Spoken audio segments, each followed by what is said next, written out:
الحمد لله الواحد الأحد الفرد الصمد لم يلد ولم يولد ولم يكن له كفوا أحد. الحمد لله الواحد القهار العزيز الغفار مكبر الليل على النهار تبصرة لأولي القلوب والأبصار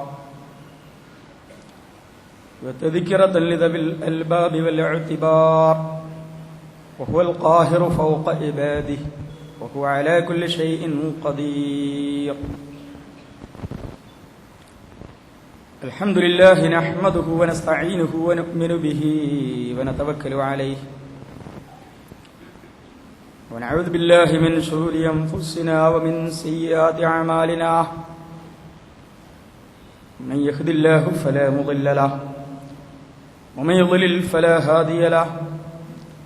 أشهد أن لا إله إلا الله وحده لا شريك له وأشهد أن محمدا رسول الله عبده ورسوله. اللهم صل على محمد وعلى آل محمد كما صليت على إبراهيم وعلى آل إبراهيم. اللهم بارك على محمد وعلى آل محمد كما باركت على إبراهيم وعلى آل إبراهيم إنك حميد مجيد. إن أريد إلا الإصلاح ما استطعت وما توفيقي إلا بالله عليه توكلت وإليه أنيب. رب اشرح لي صدري ويسر لي أمري واحلل عقدة من لساني يفقهوا قولي. أعوذ بالله من الشيطان الرجيم. وما كان لمؤمن ولا مؤمنة إذا قضى الله ورسوله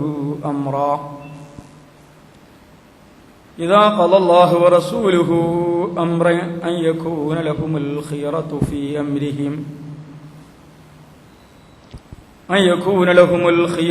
من أمرهم ومن يعص الله ورسوله فقد ضل ضلالا مبينا. صدق الله العظيم. يا أيها الذين آمنوا اتقوا الله حق تقاته ولا تموتن إلا وأنتم مسلمون. സത്യവിശ്വാസികളായ സഹോദരന്മാരെ, സഹോദരിമാരെ, അല്ലാഹുവിന്റെ കൽപ്പനകൾ ശ്രദ്ധയോടെ നിഷ്ഠയോടെ ജീവിതത്തിൽ പാലിക്കണമെന്ന്, നിലനിർത്തണമെന്ന് ഞാൻ എന്നെ ആദ്യമേ ഉണർത്തുകയാണ്, നിങ്ങളെ ഓരോരുത്തരെയും ഉണർത്തുകയാണ്.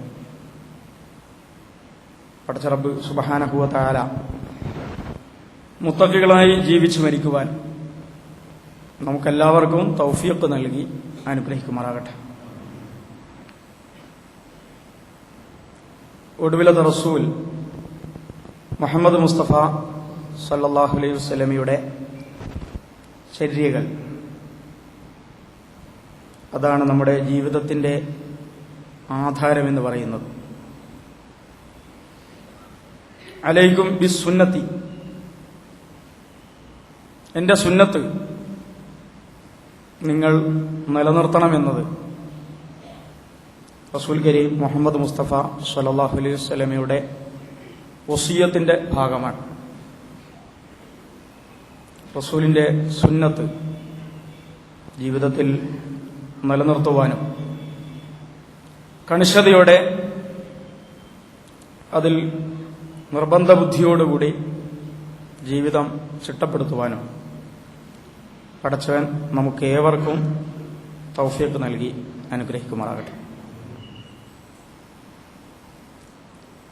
റസൂൽ കരീം മുഹമ്മദ് മുസ്തഫ സല്ലല്ലാഹു അലൈഹി വസല്ലമയെ കുറിച്ചുള്ള ഓർമ്മ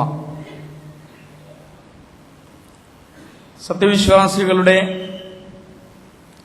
ദൈനംദിന ജീവിതത്തിന്റെ വിഭജിക്കാൻ കഴിയാത്ത, വേർപെടുത്താൻ കഴിയാത്ത ഭാഗമാണ് എന്ന് നമുക്കെല്ലാവർക്കും അറിയാവുന്ന കാര്യമാണ്. അള്ളാഹു നമ്മളും തമ്മിലുള്ള പരസ്പര ബന്ധത്തിന്റെയും സ്നേഹപ്രകാശനത്തിന്റെയും രാജകീയ മാർഗമാണ് സ്വലാത്ത്. അഖിമിസ് സ്വലാത്ത ലിദിക്രി, എന്നെ ഓർക്കുവാൻ വേണ്ടി സ്വലാത്ത്, നമസ്കാരം കൃത്യമായും കണിശമായും നിലനിർത്തണമെന്ന് പടച്ചവൻ നമ്മോട് കൽപ്പിച്ചിരിക്കുന്നു. ആ സ്വലാത്തിൽ, ആ നമസ്കാരത്തിന്റെ ഭാഗമായി മുഹമ്മദ് മുസ്തഫ സ്വല്ലല്ലാഹു അലൈഹി വസല്ലം അനുസ്മരിക്കപ്പെടൽ, അദ്ദേഹത്തിന്റെ പേര് ആവർത്തിക്കൽ, അത് ഉച്ചരിക്കൽ, അദ്ദേഹത്തിന് വേണ്ടി പ്രാർത്ഥിക്കൽ, റസൂലിനെ അഭിവാദ്യം ചെയ്യൽ, ഇതെല്ലാം തന്നെ ഒഴിവാക്കാൻ പറ്റാത്ത ഘടകങ്ങളാണ്. സ്വലാത്തിന്റെ വിളിയാളം ഉയരുന്നത് ബാങ്കിലൂടെയാണ്. അതാണ് അഷ്ഹദു അല്ലാ ഇലാഹ ഇല്ലല്ലാഹ്, ഏകനായ അള്ളാഹുവിനെ കുറിച്ചുള്ള സാക്ഷ്യപ്രഖ്യാപനം കൊണ്ട് മാത്രം ബാങ്ക് പൂർത്തിയാകുന്നില്ല. അഷ്ഹദു അന്ന മുഹമ്മദ് റസൂലുള്ളാഹ്, തൊട്ടുടനെ റസൂൽ കരീം മുഹമ്മദ് മുസ്തഫ സ്വല്ലല്ലാഹു അലൈഹി വസല്ലമയെ കുറിച്ചുള്ള സാക്ഷ്യവും നാം പ്രഖ്യാപിക്കേണ്ടതുണ്ട്. ബാങ്കിനെ തുടർന്ന് റബ്ബ് സുബ്ഹാനഹു വ തആലയോട് നാം നടത്തുന്ന ദുആ, പ്രാർത്ഥന, ആതി മുഹമ്മദിനിൽ വസീലത്തൽ ഫളീല വദ്ദറജത റഫീഅ വബഅത്ഹു മഖാമൻ മഹ്മൂദൻ അല്ലദീ വഅത, റസൂലുമായി ബന്ധപ്പെട്ട പ്രാർത്ഥനയാണ്. റസൂലിന് ലഭിക്കേണ്ട മഹത്തായ പദവിയെ ഓർക്കുകയും അത് ലഭിക്കുവാൻ വേണ്ടി റബ്ബ് സുബ്ഹാനഹു വ തആലയോട് നാം അപേക്ഷിക്കുകയും അതിലുള്ള നമ്മുടെ സന്തോഷവും സ്നേഹവും ആദരവും ബഹുമാനവും ഒക്കെ അറിയിക്കുകയും ചെയ്യുന്ന പ്രാർത്ഥനയാണ്. നമസ്കാരത്തിൽ നിന്ന് നമ്മൾ വിരമിക്കുന്നതിന് മുമ്പ് അസ്സലാമു അലൈക യാ റസൂലല്ലാഹ്, യാ അയ്യുഹൻ നബി, നബിക്ക് വേണ്ടിയുള്ള അഭിവാദ്യം,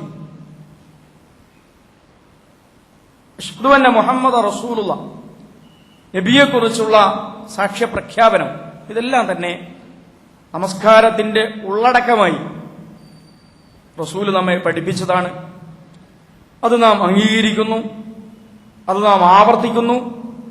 അതിലൂടെ നബിയെ നമ്മുടെ നിത്യജീവിതത്തിന്റെ ഭാഗമാക്കി മാറ്റുന്നവരാണ്, മാറ്റാൻ കൽപ്പിക്കപ്പെട്ടവരാണ്. മാറ്റുക എന്നത് നിർബന്ധമായ അനുഷ്ഠാനമായി, ആരാധനയായി, കർമ്മമായി നിഷ്കർഷിക്കപ്പെട്ടവരാണ് സത്യവിശ്വാസികളുടെ സമൂഹം എന്ന് നാം മനസ്സിലാക്കിയ വലിയ മഹത്തായ വസ്തുതയാണ്, ദീനി നിയമമാണ്. റസൂൽ കരീം മുഹമ്മദ് മുസ്തഫ സ്വല്ലല്ലാഹു അലൈഹി വസല്ലമ ജീവിച്ചിരിക്കുന്ന സമയത്തും സന്ദർഭത്തിലും റസൂലിന്റെ മഹത്വം എല്ലാ അർത്ഥത്തിലും ഉയർത്തിപ്പിടിക്കുന്ന ഒരു സ്വഭാവമാണ്, ഒരു ശീലമാണ്, ഒരു ചര്യയാണ് അവിടെ നിലവിലുണ്ടായിരുന്നത്. അത് നബി അംഗീകരിക്കുകയും നബി പ്രോത്സാഹിപ്പിക്കുകയും ചെയ്തിട്ടുണ്ട്. ലാ യുഅ്മിനു അഹദുക്കും ഹത്താ അകൂന അഹബ്ബ ഇലൈഹി മിൻ വാലിദിഹി വവലദിഹി വന്നാസി അജ്മഈൻ, ഏറ്റവും പ്രിയപ്പെട്ടവൻ അല്ലാഹുവിനെ കഴിച്ചാൽ ഏകനായ റബ്ബ് സുബ്ഹാനഹു വ തആലയ്ക്ക് ശേഷം സത്യവിശ്വാസികൾക്ക് ഏറ്റവും പ്രിയപ്പെട്ടവനായി റസൂൽ മാറണമെന്നുള്ളത് റസൂലിന്റെ തന്നെ പാഠമാണ്, അധ്യാപനമാണ്. പക്ഷേ കൃത്രിമമായ, വ്യാജമായ ഒരു സന്ദർഭത്തെയും ഒരവസരത്തെയും റസൂൽ കരീം മുഹമ്മദ് മുസ്തഫ സ്വല്ലല്ലാഹു അലൈഹി വസല്ലമ റസൂലിനോടുള്ള സ്നേഹം വർദ്ധിപ്പിക്കുവാനോ ദീനുൽ ഇസ്ലാമിനോടുള്ള സ്നേഹം വർദ്ധിപ്പിക്കുവാനോ ദീനുൽ ഇസ്ലാമിനെ കുറിച്ചുള്ള ആദരവും ബഹുമാനവും കൃത്രിമമായ വഴികളിലൂടെ നിലനിർത്തുവാനോ സൃഷ്ടിക്കുവാനോ അനുവദിച്ചിരുന്നില്ല എന്നതാണ് ഈ ഇനത്തിൽ നാം മനസ്സിലാക്കേണ്ട മറ്റൊരു വസ്തുത. ജനങ്ങളെല്ലാവരും തന്നെ അള്ളാഹുവിന്റെ റസൂലിനോട് കൂടുതൽ ആദരവ് പ്രകടിപ്പിക്കുവാൻ മുന്നോട്ട് വന്ന ഒരു സന്ദർഭമായിരുന്നു റസൂലിന്റെ പുത്രൻ ഇബ്രാഹിം മരിച്ചുപോയ സമയം. വലിയൊരു പരീക്ഷണ ഘട്ടത്തിലായിരുന്നു ആ മരണം. അള്ളാഹുവിന്റെ റസൂൽ അവമതിക്കപ്പെടുന്ന, ആക്ഷേപിക്കപ്പെടുന്ന, തിരസ്കരിക്കപ്പെടുന്ന, അള്ളാഹുവിന്റെ റസൂലിനെ അംഗീകരിക്കുവാനും വിശ്വസിക്കുവാനും ജനങ്ങൾ സന്നദ്ധമാകാത്ത ഒരു ഘട്ടത്തിലായിരുന്നു ഇബ്രാഹീമിന്റെ മരണം നടന്നത്. ആ മരണം ചില അങ്കലാപ്പുകൾ, ചില വർത്തമാനങ്ങൾ, ചില അഭിപ്രായ പ്രകടനങ്ങൾക്ക് കാരണമായി തീർന്നു. കാരണം എന്താണെന്ന് ചോദിച്ചാൽ, മരണത്തോടു കൂടി മരണം സംഭവിച്ച സന്ദർഭത്തിൽ സൂര്യഗ്രഹണവും സംഭവിച്ചു എന്നതായിരുന്നു അതിന്റെ കാരണം. അല്പവിശ്വാസികളെ സംബന്ധിച്ചിടത്തോളവും അന്ധവിശ്വാസികളെ സംബന്ധിച്ചിടത്തോളവും മതത്തിന്റെ യാഥാർത്ഥ്യത്തിനപ്പുറം അതിന്റെ വൈകാരികതകളിൽ മാത്രം ആലോചനയും ചിന്തയും കേന്ദ്രീകരിക്കുന്നവരെ സംബന്ധിച്ചിടത്തോളവും റസൂൽ കരീം മുഹമ്മദ് മുസ്തഫ സല്ലല്ലാഹു അലൈഹി വസല്ലമയുടെ പുത്രൻ ഇബ്രാഹീമിന്റെ മരണവും സൂര്യഗ്രഹണവും തമ്മിൽ ഒരു പരസ്പര ബന്ധം സ്ഥാപിച്ചെടുക്കുക എളുപ്പമായിരുന്നു. അത് സ്ഥാപിതമാകുന്നത് നബിക്കും ഇസ്ലാമിനും ദീനിനും ദീനീ പ്രസ്ഥാനത്തിനും അന്ന് ലഭിച്ചിട്ടില്ലാത്ത ചില അംഗീകാരങ്ങൾ ലഭിക്കുന്നതിന് കാരണമായി തീരുകയും ചെയ്യുമായിരുന്നു. റസൂൽ കരീം മുഹമ്മദ് മുസ്തഫ സല്ലല്ലാഹു അലൈഹി വസല്ലം ജനങ്ങളെ അഭിമുഖീകരിച്ചുകൊണ്ട് പറഞ്ഞു, സൂര്യനും ചന്ദ്രനും അല്ലാഹു സുബ്ഹാനഹു വ തആല രണ്ട് അടയാളങ്ങളാണ്, രണ്ട് ദൃഷ്ടാന്തങ്ങളാണ്. അതിന് ഗ്രഹണം സംഭവിക്കുന്നതും അത് ഉദിക്കുന്നതും അത് അസ്തമിക്കുന്നതും അത് പ്രോജ്വലിക്കുന്നതും അത് മങ്ങുന്നതുമെല്ലാം തന്നെ റബ്ബ് സുബ്ഹാനഹു വ തആലയുടെ തീരുമാനവുമായി ബന്ധപ്പെട്ടിട്ടാണ്. ഭൂമിയിൽ ഒരാളുടെ ജന്മവുമായോ മറ്റൊരാളുടെ മരണവുമായിട്ടോ സൂര്യ ചന്ദ്ര ഗ്രഹണങ്ങൾക്ക് യാതൊരു ബന്ധവും ഇല്ല. അന്ധവിശ്വാസത്തിന്റെ സാധ്യത, ആ സാധ്യതയിലൂടെ ദീനുൽ ഇസ്ലാമിനുണ്ടായിത്തീരുന്ന ലാഭം, അതുവഴി അള്ളാഹുവിന്റെ റസൂലിന് ലഭിക്കാൻ പോകുന്ന അംഗീകാരം, അത് കൃത്രിമമാണ്, അത് വ്യാജമാണ്, അത് വേണ്ടാത്തതാണ്, അത് തിരസ്കരിക്കപ്പെടേണ്ടതാണ് എന്ന പാഠമാണ് മുഹമ്മദ് മുസ്തഫ സല്ലല്ലാഹു അലൈഹി വസല്ലം അന്നത്തെ പ്രഭാഷണത്തിലൂടെ സത്യവിശ്വാസികൾക്കും മനുഷ്യ സമൂഹത്തിനും നൽകിയിരിക്കുന്നത്. റസൂൽ കരീം മുഹമ്മദ് മുസ്തഫ സല്ലല്ലാഹു അലൈഹി വസല്ലമക്ക് ഈ മണ്ണിൽ ഒരു പുത്രൻ ഇല്ല. ഇബ്രാഹിം മരിച്ചുകയും അതിനുശേഷം നബിയുടെ മകനായിരുന്നു. ചിലരെങ്കിലും സെയ്ദിനെ കുറിച്ച് ഇബ്നു മുഹമ്മദ് എന്ന് പറയാൻ തുടങ്ങി. മുഹമ്മദിന്റെ പുത്രൻ. ചിലരെങ്കിലും നബിയെക്കുറിച്ച് അബൂ സെയ്ദ് എന്നും പറയാനും തുടങ്ങി. സെയ്ദിന്റെ വാപ്പ. സെയ്ദിന്റെ വിവാഹം കൂടി നടന്നതോടുകൂടി നബിയുടെ പുത്രന് ഭാര്യയും ഉണ്ടായി. നബിയുടെ മകന് ഭാര്യയും ഉണ്ടായി, നബിക്ക് മരുമകളും ഉണ്ടായി. സ്വാഭാവികമായ ഒരു അന്തരീക്ഷം അവിടെ രൂപപ്പെട്ടിരുന്നു. നബിയാൽ വളർത്തപ്പെട്ട, നബി സ്നേഹിച്ച, നബി ബഹുമാനിച്ച, നബി പോറ്റി വളർത്തിയ ഒരു കുട്ടി എന്ന നിലക്ക് സെയ്ദിനോട് നബിയുമായി ബന്ധപ്പെടുത്തി നബിയുടെ പുത്രൻ എന്ന വാക്കുകൾ ഉപയോഗിച്ചുകൊണ്ടുള്ള ഒരാദരവും ഒരു ബഹുമാനവും സൃഷ്ടിക്കപ്പെട്ടിരുന്നു. റസൂൽ കരീം മുഹമ്മദ് മുസ്തഫ സല്ലല്ലാഹു അലൈഹി വസല്ലമ വഫാത്തായതിനു ശേഷവും അതുമായി ബന്ധപ്പെട്ട വിചാരങ്ങളും വികാരങ്ങളും സമൂഹത്തിൽ പടരാനും ഇടവന്നേക്കാം. നബി ഇന്ന് ജീവിച്ചിരിക്കുന്ന ഒരു പുത്രന്റെയും പിതാവല്ല എന്നതായിരുന്നു അത് നിഷേധിച്ചുകൊണ്ട് വിശുദ്ധ ഖുർആനിന്റെ പ്രഖ്യാപനം. വമാ കാന മുഹമ്മദുൻ അബാ അഹദിൻ മിൻ റിജാലികും, ഇവരുടെ ഒരാൺ തരിയുമില്ല നബിയുടെ പുത്രനായിട്ട്. ഇവിടെ ഒരാണിന്റെയും പിതാവായിട്ട് ഈ നബിയുമില്ല. ഇത് തെളിയിക്കാൻ വേണ്ടി, ഇത് സ്ഥാപിക്കാൻ വേണ്ടി, ഇതതിന്റെ പൂർണ്ണതയിൽ സ്ഥാപിക്കാൻ വേണ്ടി റബ്ബ് സുബ്ഹാനഹു വ തആല സ്വീകരിച്ച വഴി വലിയ കോളിളക്കങ്ങളും വലിയ വിവാദങ്ങളും വലിയ തോതിലുള്ള ആക്ഷേപ ശകാരങ്ങളും എല്ലാം തന്നെ വിളിച്ചു വരുത്തുന്ന വഴി കൂടിയായിരുന്നു. പക്ഷെ അതൊന്നും പരിഗണിക്കാതെ അല്ലാഹു സുബ്ഹാനഹു വ തആല റസൂൽ കരീം മുഹമ്മദ് മുസ്തഫ സ്വല്ലല്ലാഹു അലൈഹി വസല്ലമയോട് വഹി മുഖാന്തരം പ്രത്യേകിച്ച് ആവശ്യപ്പെടുകയാണ്, സെയ്ദ് മൊയ് ചൊല്ലിയ പെണ്ണിനെ നീ വിവാഹം കഴിക്കണം. ആ വിവാഹം ഒഴിവാക്കാമായിരുന്നില്ലേ? ഈ വിവാദങ്ങളുടെയൊക്കെ ആവശ്യമുണ്ടായിരുന്നോ എന്നൊക്കെ ഒറ്റയ്ക്കിരിക്കുമ്പോൾ നമുക്കാർക്കും ആലോചിച്ച് നോക്കാവുന്ന, അങ്ങനെ ആലോചന വന്നു പോകാവുന്ന വലിയ കോളിളക്കങ്ങളും വലിയ വിവാദങ്ങളും ഒക്കെയാണ് അതുമായി ബന്ധപ്പെട്ടവിടെ ഉണ്ടായത്. പക്ഷെ അള്ളാഹുവിന്റെ ഉത്തരം സ്വീകരിച്ചേ പറ്റൂ. സെയ്ദ് വിവാഹമോചനം ചെയ്തിരിക്കുന്ന, മൊയ് ചൊല്ലിയിരിക്കുന്ന വിവാഹ മുത്തല്ലഖത്തിനെ റസൂൽ താങ്കൾ വിവാഹം കഴിക്കണം. അതിലൂടെ, കാരണം ഒരു പുത്രൻ മൊഴി ചൊല്ലിയ പെണ്ണിനെ പിതാവ് വിവാഹം കഴിക്കാൻ പാടില്ല എന്നത് ശരിയാത്താണ്. സെയ്ദ് മുഹമ്മദിന്റെ മകൻ അല്ല. മുഹമ്മദ് മുസ്തഫ സല്ലല്ലാഹു അലൈഹി വസല്ലമയുടെ പുത്രനായി മണ്ണിൽ ഒരു പുരുഷനും ഇല്ല, ഒരാണന്തരിയും ഇല്ല.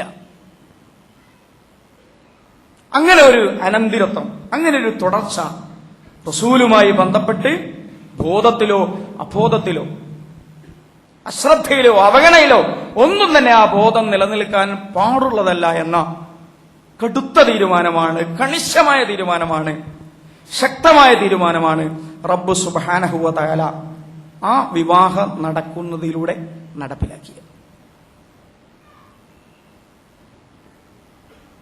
റസൂൽ കരീം മുഹമ്മദ് മുസ്തഫ സ്വല്ലല്ലാഹു അലൈഹി വസല്ലം മരിച്ചിരിക്കുന്നു. ഇന്നമൻ കാന യഹ്ബുദു മുഹമ്മദൻ ഫഇന്നഹു ഖദ് മാത്. റസൂൽ കരീം മുഹമ്മദ് മുസ്തഫ സ്വല്ലല്ലാഹു അലൈഹി വസല്ലം ഏറ്റവും പ്രിയപ്പെട്ട ഈ ഭൂമിയിലെ സന്തത സഹചാരി, ആദ്യമായി റസൂലിന്റെ വിളിക്ക് ഉത്തരം നൽകിയ, ഹിജ്റയിൽ ഒപ്പം പോയ, സൗർ ഗുഹയിൽ ഒന്നിച്ചു കഴിഞ്ഞുകൂടിയ, സ്വർഗത്തിൽ എന്റെ കൂട്ടാളി എന്ന് റസൂൽ കരീം മുഹമ്മദ് മുസ്തഫ സ്വല്ലല്ലാഹു അലൈഹി വസല്ലം പ്രഖ്യാപിച്ച, അവസാന ഘട്ടത്തിൽ ശാരീരികമായ പ്രയാസങ്ങൾ ഉണ്ടായപ്പോൾ ഞാൻ നിന്ന മിഹ്റാബിൽ നിന്ന് താങ്കൾ നമസ്കരിക്കുവിനെന്ന് റസൂൽ കരീം മുഹമ്മദ് മുസ്തഫ സ്വല്ലല്ലാഹു അലൈഹി വസല്ലം ഉത്തരവ് കൊടുത്ത അബൂബക്കർ സിദ്ദീഖ് റളിയല്ലാഹു അൻഹു, അദ്ദേഹമാണ് മദീന പള്ളിയിൽ വന്നുകൊണ്ട് പ്രഖ്യാപിക്കുന്നത്, ഇന്നമൻ കാന യഅ്ബുദു മുഹമ്മദൻ ഫഇന്നഹു ഖദ് മാത്. ആരെങ്കിലും മുഹമ്മദിനെയാണ് ആരാധിച്ചിരുന്നത് എങ്കിൽ, മുഹമ്മദിനാണ് ഇബാദത്ത് ചെയ്തിരുന്നത് എങ്കിൽ, മുഹമ്മദിനെ മുൻനിർത്തിയാണ് ഇങ്ങോട്ട് വന്നിരിക്കുന്നത് എങ്കിൽ ഫഇന്നഹു ഖദ് മാത്, മരിച്ചിരിക്കും. ഇത് പറയാൻ ഒരു സാഹചര്യം ഉണ്ടായിരുന്നു. അബൂബക്കർ സിദ്ദീഖ് റളിയല്ലാഹു അൻഹു പള്ളിയിലേക്ക് വരുമ്പോൾ അവിടെ ഉമർ റളിയല്ലാഹു അൻഹു എഴുന്നേറ്റ് നിൽക്കുന്നുണ്ട്. മുഹമ്മദ് മരിച്ചു എന്ന് ആരെങ്കിലും പറഞ്ഞാൽ കയ്യും കാലും ഞാൻ വെട്ടും. 40 ദിവസം കഴിഞ്ഞ് അദ്ദേഹം തിരിച്ചു വരും. അദ്ദേഹം എവിടെയാ പോയതെന്നറിയോ? പണ്ട് മൂസ അലൈഹിസ്സലാത്തു വസ്സലാം പോയതുപോലെ 40 ദിവസത്തേക്ക് അള്ളാഹുവിന്റെ ഉത്തരപ്രകാരം പോയതാണ്, തിരിച്ചു വരും. അബൂബക്കർ സിദ്ദീഖ് റളിയല്ലാഹു അൻഹു പള്ളിയിലേക്ക് കടന്നിട്ട് പറഞ്ഞു, ഉമറേ ഇരിക്കവിടെ, ഞാൻ സംസാരിക്കും. മൻ കാന യഅ്ബുദു മുഹമ്മദൻ ഫഇന്നഹു ഖദ് മാത് മൻ കാന യഅ്ബുദുല്ലാഹ ഫഇന്നല്ലാഹ ഹയ്യുൻ ലാ യമൂത്ത്. അല്ലാഹുവിനെയാണോ നിങ്ങൾ ആരാധിക്കുന്നത്? അല്ലാഹു ഹയ്യൻ ലാ യമൂത്ത്, മരണമില്ലാത്തവനാണ്. മുഹമ്മദ് മരിച്ചിരിക്കുന്നു. മുഹമ്മദ് മുസ്തഫ സല്ലല്ലാഹു അലൈഹി വസല്ലം മരിച്ചാൽ, അല്ലെങ്കിൽ ഏതെങ്കിലും നബി മരിച്ചാൽ, കൊല്ലപ്പെട്ടാൽ പിന്മാറുന്നവരാണോ നിങ്ങൾ എന്ന് അല്ലാഹു സുബ്ഹാനഹു വ തആല നേരത്തെ തന്നെ അറിയിച്ചിരുന്ന, ബോധ്യപ്പെടുത്തിയിരുന്ന വിശുദ്ധ ഖുർആനിന്റെ വാക്യങ്ങൾ അബൂബക്കർ സിദ്ദീഖ് റളിയല്ലാഹു അൻഹു ആ സദസ്സിനെ കേൾപ്പിക്കുകയും ചെയ്തു. മുഹമ്മദ് മുസ്തഫ സല്ലല്ലാഹു അലൈഹി വസല്ലമ മരിച്ചിരിക്കുന്നു എന്ന് പറഞ്ഞാൽ അതിന്റെ അർത്ഥം മുഹമ്മദ് മുസ്തഫ സല്ലല്ലാഹു അലൈഹി വസല്ലമയുടെ വുജൂദ് മാദ്ദി, ഭൗതികമായ സാന്നിധ്യം അല്ലാഹു സുബ്ഹാനഹു വ തആല അവസാനിപ്പിച്ചിരിക്കുന്നു എന്നാണ്. അദ്ദേഹത്തിന്റെ കൈയും കാലും മരിച്ചിരിക്കുന്നു, അദ്ദേഹത്തിന്റെ നഖവും മുടിയും മരിച്ചിരിക്കുന്നു, അദ്ദേഹത്തിന്റെ കണ്ണും കാതും മരിച്ചിരിക്കുന്നു. അദ്ദേഹത്തെ മാദ്ദിയായിട്ട്, ഭൗതികപരമായിട്ട് റബ്ബ് സുബ്ഹാനഹു വ തആല അവസാനിപ്പിച്ചിരിക്കുന്നു എന്നാണ്. അതുകൊണ്ട് എന്ത് വേണം എന്ന് ചോദിച്ചാൽ, അദ്ദേഹത്തിന് ശേഷം ഈ സമൂഹത്തിന് ചുമതല ആരേറ്റെടുക്കുമെന്ന് തീരുമാനിക്കുക. ഇതായിരുന്നു അവരുടെ ഒന്നാമത്തെ പ്രശ്നം. അവരത് തീരുമാനിച്ചു. അബൂബക്കർ സിദ്ദീഖ് റളിയല്ലാഹു അൻഹു അത് ഏറ്റെടുത്തു. പിന്നെന്ത് വേണം? കുളിപ്പിക്കുമ്പോൾ റസൂൽ കരീം മുഹമ്മദ് മുസ്തഫ സല്ലല്ലാഹു അലൈഹി വസല്ലമയെ എന്തൊക്കെ തിരുശേഷിപ്പുകളാണ് ഇവിടെ അവസാനിപ്പിക്കേണ്ടത്? നബി മറമാടപ്പെട്ടതിന് ശേഷം നബിയോടുള്ള സ്നേഹം കാത്തു സൂക്ഷിക്കുവാൻ, നബിയുടെ ഭൗതിക സാന്നിധ്യം അനുഭവിക്കുവാൻ എന്തൊക്കെയാണ് അവശേഷിപ്പിക്കേണ്ടത്? അദ്ദേഹത്തിന്റെ വസ്ത്രം എവിടെ സൂക്ഷിക്കണം? അദ്ദേഹം ഖുതുബ നടത്തുമ്പോൾ ഉപയോഗിച്ച വസ്ത്രം എവിടെ സൂക്ഷിക്കണം? അദ്ദേഹം പെരുന്നാളിന് ധരിച്ച വസ്ത്രം എവിടെ സൂക്ഷിക്കണം? അദ്ദേഹം വിദേശങ്ങളിൽ വരുന്ന പ്രതിനിധികളെ സ്വീകരിക്കുമ്പോൾ ധരിച്ചിരുന്ന വസ്ത്രം എവിടെ സൂക്ഷിക്കണം? അദ്ദേഹത്തിന്റെ കിടന്ന കട്ടിൽ എവിടെ സൂക്ഷിക്കണം? അദ്ദേഹത്തിന്റെ തലമുടി എടുത്ത് എവിടെ സൂക്ഷിക്കണം? അദ്ദേഹത്തിന്റെ നഖങ്ങൾ വെട്ടി എവിടെ സൂക്ഷിക്കണം? റസൂൽ കരീം മുഹമ്മദ് മുസ്തഫ സല്ലല്ലാഹു അലൈഹി വസല്ലമ ഭൗതികമായി മറമാടപ്പെട്ട് കഴിഞ്ഞാൽ പിന്നെ എന്തൊക്കെ ഭൗതികമായ ശേഷിപ്പുകളാണ് സൂക്ഷിക്കപ്പെടേണ്ടത്? ഇങ്ങനെ ഒരു ചർച്ചക്ക് സാഹിബ് റസൂലുള്ളാഹി സ്വല്ലല്ലാഹു അലൈഹി വസല്ലം, റസൂൽ കരീം മുഹമ്മദ് മുസ്തഫ സ്വല്ലല്ലാഹു അലൈഹി വസല്ലമയുടെ സ്വാഹിബ് എന്ന് വിശേഷിപ്പിക്കപ്പെട്ട അബൂബക്കർ സിദ്ദീഖ് റളിയല്ലാഹു അൻഹു നേതൃത്വം കൊടുത്തായിട്ട് നമുക്കറിയില്ല.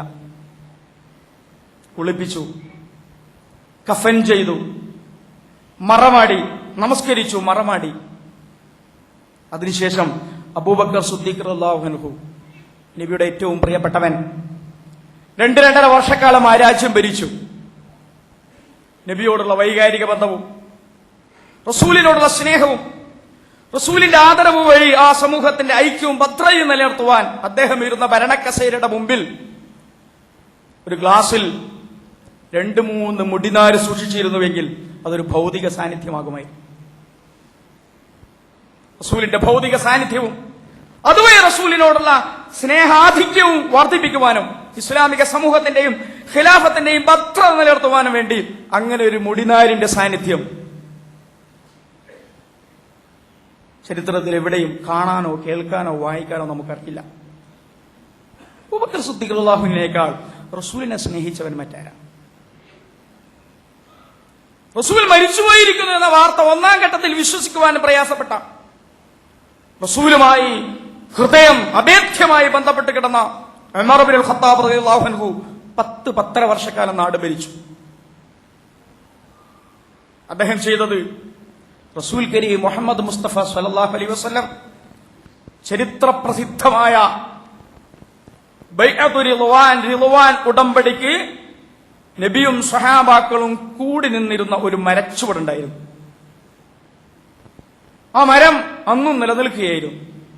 ആ മരം കാണുമ്പോൾ, ആ മരത്തിന്റെ ചുവട്ടിൽ പോകുമ്പോൾ ഏതോ ഒരർത്ഥത്തിൽ റസൂൽ കരീം മുഹമ്മദ് മുസ്തഫ സല്ലല്ലാഹു അലൈഹി വസല്ലമയുടെ ഭൗതിക ജീവിതവുമായി ബന്ധപ്പെട്ട ഒരു ശേഷിപ്പാണ്.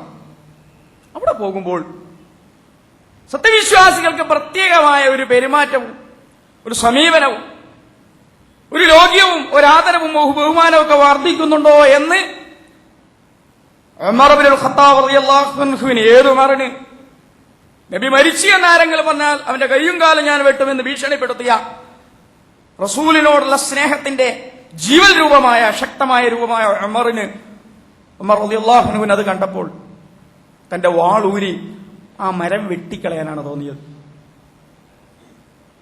നമുക്ക് പോലും ഒരുപക്ഷെ മനസ്സിലാഗ്രഹം ഉണ്ടായിരിക്കും ആ മരം ഒന്ന് കണ്ടിരുന്നുവെങ്കിലും. ഉമർ റളിയല്ലാഹു അൻഹു ആ മരം വെട്ടിക്കളയാണ് ചെയ്തത്. ആരാണ് ഉസ്മാൻ അഫ്ഫാൻ റളിയല്ലാഹു അൻഹു? റസൂലിന്റെ 2 മകളുടെ ഭർത്താവാണ്. എന്താണ് ഉസ്മാൻ റളിയല്ലാഹു അൻഹുവിന് റസൂൽ കരീം മുഹമ്മദ് മുസ്തഫ സ്വല്ലല്ലാഹു അലൈഹി വസല്ലം പ്രത്യേകം പേര് ദുന്നൂറൈൻ, ഇരട്ടപ്രകാശത്തിന്റെ ഉടമയെന്നാണ്. അദ്ദേഹം നാട് ഭരിച്ചു 10-12 വർഷക്കാലം. നബിയുടെ 2 മകളെ വിവാഹം ചെയ്തു. റസൂൽ കരീം മുഹമ്മദ് മുസ്തഫ സ്വല്ലല്ലാഹു അലൈഹി വസല്ലം സ്നേഹാദരപൂർവം 2 മുടിനാര് എനിക്ക് ശേഷം എന്നെ ഓർക്കുവാൻ, എന്നെ അനുഭവിക്കുവാൻ അദ്ദേഹത്തിന് നൽകിയതായിട്ടോ വസിയത്ത് ചെയ്തതായിട്ടോ അദ്ദേഹം സ്വീകരിച്ചതായിട്ടോ എവിടെയും ഒരു രേഖയും ഒരു സംഭവവും ഒരു സന്ദർഭവും ഇസ്ലാമിന്റെ ആധികാരിക രേഖകളിൽ ദൃശ്യമല്ല. ആരാണ് അലി ഇബ്നു അബീ ത്വാലിബ് റളിയല്ലാഹു അൻഹു? 4ാമതായി ഇസ്ലാമിക രാഷ്ട്രത്തിന്റെ ഉത്തരവാദിത്തം അദ്ദേഹം ഏറ്റെടുത്തു. നേരത്തെ ഫാത്തിമ റളിയല്ലാഹു തആല എന്ന നബിയുടെ ഫദ്ലുൽ ഖൽബ്, കരളിന്റെ കഷ്ണം എന്ന് വിശേഷിപ്പിക്കപ്പെടുന്ന പ്രിയപുത്രിയെ വിവാഹം ചെയ്തു. റസൂലിന്റെ കുടുംബത്തിലെ അവിഭാജ്യ അംഗമായി ജീവിച്ചു. അദ്ദേഹത്തിലൂടെയും അനന്തരമായി ഒരു മുടിനാരി ഫാത്തിമയിലൂടെ അലിക്കോ, അലിയുടെ ഹസനോ, ഹസനിലൂടെ ഹുസൈനിനോ, ഹുസൈനിലൂടെ ഇസ്ലാമിക സമൂഹത്തിനോ കൈമാറ്റം ചെയ്യപ്പെട്ടതായിട്ട് എവിടെയും ആരും പറയുകയോ രേഖപ്പെടുത്തുകയോ ചെയ്തിട്ടില്ല. എപ്പോഴാണ് നമ്മൾ റസൂലിനെ ഏറ്റവും കൂടുതൽ ഓർക്കുന്നത്? റസൂലുമായി ഏറ്റവും കൂടുതൽ മാനസികമായി ഈ ദുനിയാവിൽ നമ്മൾ അടുക്കുക എപ്പോഴാണ് എന്ന് ചോദിച്ചാൽ മസ്ജിദുൻ നബവിയിലെത്തുമ്പോഴാണ്. മദീനയിലെ പള്ളി സന്ദർശിച്ച പലരും ഇപ്പോൾ ഇത് കേൾക്കുന്നുണ്ടാവും. അവിടെ എത്തുമ്പോൾ സവിശേഷമായ ഒരു ശാന്തതയാണ്, അനിർവചനീയമായ ഒരു ആത്മീയാനുഭൂതിയാണ്. റസൂലിന്റെ പള്ളി സന്ദർശിക്കുന്ന, റസൂൽ സ്വന്തം കൈകൊണ്ട് പണിത, റസൂലിന്റെ നേതൃത്വത്തിൽ പണിത, റസൂലിന്റെ പള്ളി എന്ന് പേര് വെക്കപ്പെട്ട ആ പള്ളിയിലില്ലാത്ത ഒരു ശേഷിപ്പ്,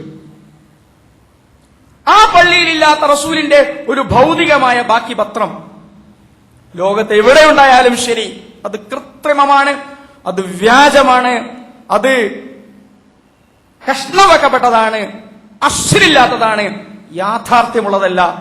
യാഥാർത്ഥ്യമുള്ളതും അടിസ്ഥാനമുള്ളതും ആദരവാർന്നതും റസൂലിന്റെ ശേഷം ബഹുമാനിക്കപ്പെടേണ്ടതും ആദരിക്കപ്പെടേണ്ടതും റസൂലിന്റെ ഭൗതിക സാന്നിധ്യത്തെ ഏതെങ്കിലും അർത്ഥത്തിൽ അല്പമെങ്കിലും അനുഭവിക്കുവാനും ആസ്വദിക്കുവാനുമുള്ള ഒരു ഘടകമുണ്ടായിരുന്നുവെങ്കിൽ അതിന്റെ ന്യായമായ കേന്ദ്രം അത് റസൂലിന്റെ മദീനയിലെ പള്ളിയാണ്. മദീനയിലെ പള്ളിയിലില്ലാത്തത്, മക്കയിലെ പള്ളിയിലില്ലാത്തത്, അള്ളാഹുവിന്റെ ദീനുമായി ബന്ധപ്പെട്ട തീർത്ഥാടന കേന്ദ്രങ്ങളിൽ ഒന്നുമില്ലാത്തത് 3 തീർത്ഥാടന കേന്ദ്രങ്ങളെ റസൂൽ കരീം മുഹമ്മദ് മുസ്തഫ സല്ലല്ലാഹു അലൈഹി വസല്ലം അനുവദിച്ചിട്ടുള്ളൂ. 4ാമതൊന്ന് അനുവദിച്ചിട്ടില്ല. അതൊന്ന് മക്കയും മസ്ജിദുൽ ഹറാമുമാണ്, മറ്റൊന്ന് മദീനയും മസ്ജിദുൽ നബവിയുമാണ്, 3ാമതൊന്ന് ഖുദ്സും മസ്ജിദുൽ അഖ്സയുമാണ്. മക്കയിലും മസ്ജിദുൽ ഹറാമിലും മദീനയിലും മസ്ജിദുൽ നബവിയിലും ഖുദ്സിലും മസ്ജിദുൽ അഖ്സയിലും ഇല്ലാത്ത ഒരു വിശുദ്ധ വസ്തു, ഒരു തീർത്ഥാടന വസ്തു, ഒരു അനുഗ്രഹീത വസ്തു റസൂലിന്റെ പേരിൽ കാശ്മീരിലോ അബൂദാബിയിലോ കാരന്തീരിലോ വന്നാൽ അതിന് ദീനുൽ ഇസ്ലാമുമായി ബന്ധപ്പെട്ട ഒരു നവനിർമ്മിതി എന്നല്ലാതെ അതിനെക്കുറിച്ച് നമുക്കൊന്നും പറയാൻ കഴിയില്ല. പുതിയ ഒരു മതം നിർമ്മിക്കുവാനുള്ള ശ്രമം തടഞ്ഞേ പറ്റൂ. ഈസാ അലൈഹി സ്വലാത്തു വസ്സലാം അള്ളാഹുവിന്റെ റസൂലാണ്, അടിമയാണ്. കുരിശ് കൊണ്ട് അദ്ദേഹത്തെ ഭൗതികവൽക്കരിക്കാൻ ശ്രമിച്ചപ്പോൾ അത് തടഞ്ഞു എന്നതാണ് റസൂൽ കരീം മുഹമ്മദ് മുസ്തഫ സല്ലല്ലാഹു അലൈഹി വസല്ലം ബിഇസത്തിന്റെ നുബുവത്തിന്റെ ദൗത്യങ്ങളിൽ ഒന്ന്. ഉസൈർ അള്ളാഹുവിന്റെ വലിയാണ്. ഉസൈറിനെ ദൈവപുത്രനായി പ്രതിഷ്ഠിക്കുവാനും ഉയർത്തുവാനും ശ്രമിച്ചപ്പോൾ അത് തടഞ്ഞു എന്നതും റസൂൽ കരീം മുഹമ്മദ് മുസ്തഫ സല്ലല്ലാഹു അലൈഹി വസല്ലമയുടെയും വിശുദ്ധ ഖുർആനിന്റെയും ദൗത്യത്തിൽ ഒന്നാണ്. വല്ലതും സംഭവിക്കാതിരിക്കുവാൻ എന്റെ ഖബറ് മസ്ജിദായോ മുസല്ലയായോ ആരാധനാ കേന്ദ്രമായോ സ്വീകരിക്കരുതേ അതിൽ യഹൂദികളെയും നസാറാക്കളെയും നിങ്ങൾ പിന്തുടരരുതേ, ആ വഴിയിലേക്ക് നിങ്ങൾ പോകരുതേ പോകരുതേ പോകരുതേ എന്നതായിരുന്നു റസൂൽ കരീം മുഹമ്മദ് മുസ്തഫ സ്വല്ലല്ലാഹു അലൈഹി വസല്ലമയുടെ അന്തിമ വസിയ്യത്തുകളിൽ ഒന്ന്. മക്കയാണ് ഏറ്റവും വിശുദ്ധമായ സ്ഥലം. പുതിയ മതം മക്കയേക്കാൾ വിശുദ്ധമായ സ്ഥലമുണ്ട് എന്ന് പഠിപ്പിച്ചുകൊണ്ടിരിക്കുകയാണ്. അത് റസൂലിന്റെ ഖബർ നിലനിൽക്കുന്ന മണ്ണാണ് എന്ന്. സംസമാണ് ഏറ്റവും വിശുദ്ധമായ ജലം. പുതിയ മതം അതിനേക്കാൾ വിശുദ്ധമായ മറ്റൊരു ജലമുണ്ട് എന്ന് പഠിപ്പിക്കാൻ ശ്രമിച്ചുകൊണ്ടിരിക്കുകയാണ്. അത് റസൂലിന്റെ കൈ വിരലുകൾക്കിടയിലൂടെ നിർഗളിച്ച ജലമാണ് എന്ന്. ലൈലത്തുൽ ഖദ്റാണ് ഏറ്റവും വിശുദ്ധമായ രാവ്. വിശുദ്ധ ഖുർആനിൽ നസ്സായി വന്ന രാവ്. അതിനേക്കാൾ വിശുദ്ധമായ മറ്റൊരു രാവുണ്ട് എന്ന് പുതിയ മതക്കാർ പഠിപ്പിക്കാൻ ശ്രമിക്കുകയാണ്. അത് റസൂൽ കരീം മുഹമ്മദ് മുസ്തഫ സ്വല്ലല്ലാഹു അലൈഹി വസല്ലം ജന്മം നടന്ന രാവാണ് എന്ന്. അങ്ങനെ പുതിയ തീർത്ഥാടന കേന്ദ്രങ്ങൾ പണിയാനും പോവുകയാണ്. ഇത് സത്യവിശ്വാസികൾ ജാഗ്രതയോടെ ശ്രദ്ധിക്കേണ്ട വിഷയമാണ്.